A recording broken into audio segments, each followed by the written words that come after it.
हम प्रिंस अहाँ सबके प्रणाम करै छी। हमर मम्मी पूनम मिश्रा के यूट्यूब चैनल के सब्सक्राइब जरूर करू और घंटी के निशान के जरूर दबाओ। जय मिथिला, जय मैथिली।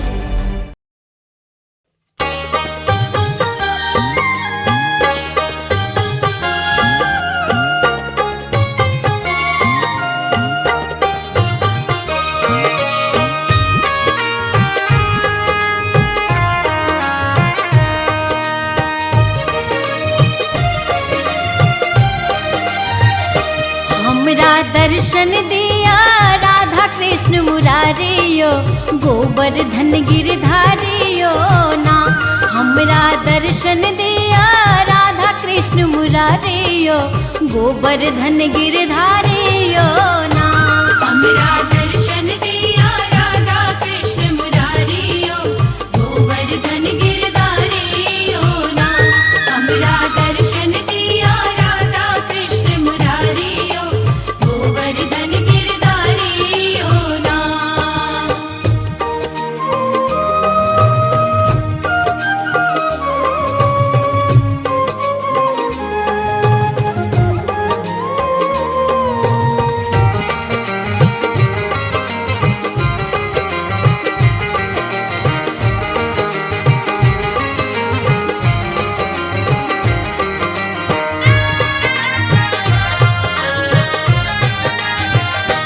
आहाँ जमुना तट पर गेलो, आहाँ बंसी टेर सुनेलो। आहाँ जमुना तट पर गेलो,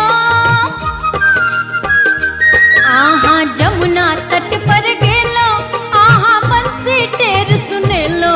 आहाँ जमुना तट पर गेलो, आहाँ बंसी टेर सुनेलो। आहाँ राधा कारण, आहाँ राधा कारण केलो घटवारियो, गोवर्धन गिरधारियो ना। हमरा दर्शन दिया राधा कृष्ण मुरारियो, गोवर्धन गिरधारियो ना। हमरा दर्शन दिया राधा कृष्ण मुरारियो, गोवर्धन गिरधारियो ना।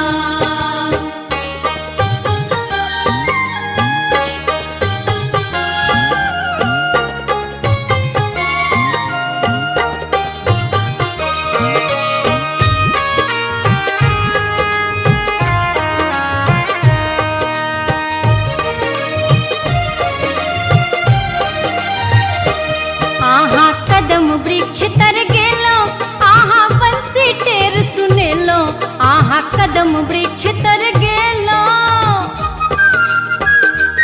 आहाँ कदम वृक्ष तर गेलो, आहाँ बंसी टेर सुनेलो। आहाँ कदम वृक्ष तर गेलो, आहाँ बंसी टेर सुनेलो।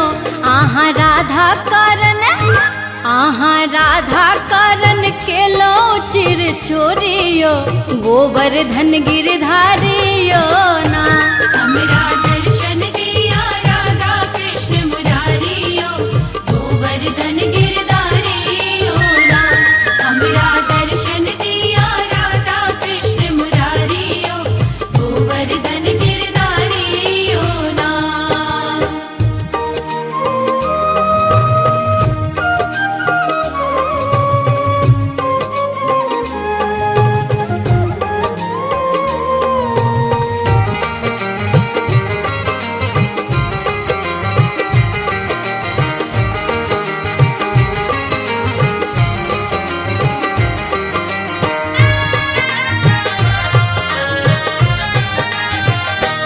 आहाँ वृंदावन में गेलो, आहाँ गैया खूब चरेलो।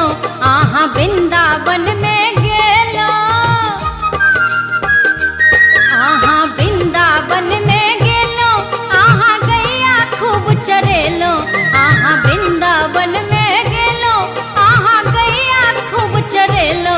आहाँ राधा कारण, आहाँ राधा कारण केलो माखन चोरियो, गोवर्धन गिरधारी